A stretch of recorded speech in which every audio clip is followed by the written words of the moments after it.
चप्पल मत रख, मत रख।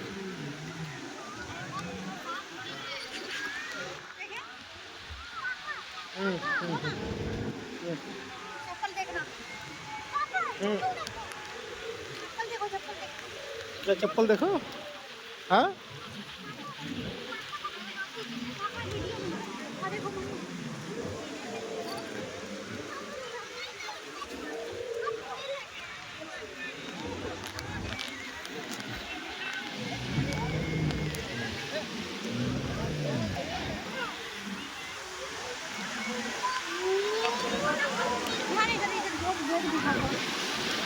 बेटा, चप्पल के साथ रहो, चप्पल के साथ रहो। मम्मी कह जो रहो, वहीं पर रहो।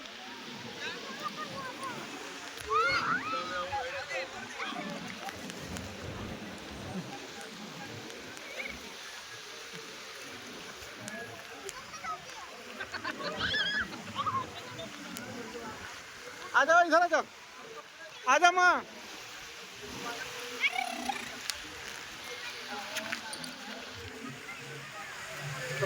क्या हुआ? अरे एक सेकंड। तो देख सकते हैं अभी भी बोटिंग हो ही रहा है। अभी 5 बज रहा है और अभी भी बोटिंग हो रहा है। देख सकते हैं पानी कहाँ तक आ गया है। और ये शाम के टाइम में और भी ज़्यादा खूबसूरत लगता है देखने। और देखिए वहाँ पर सबको अभी बोटिंग कर रहा है। एक सेकंड।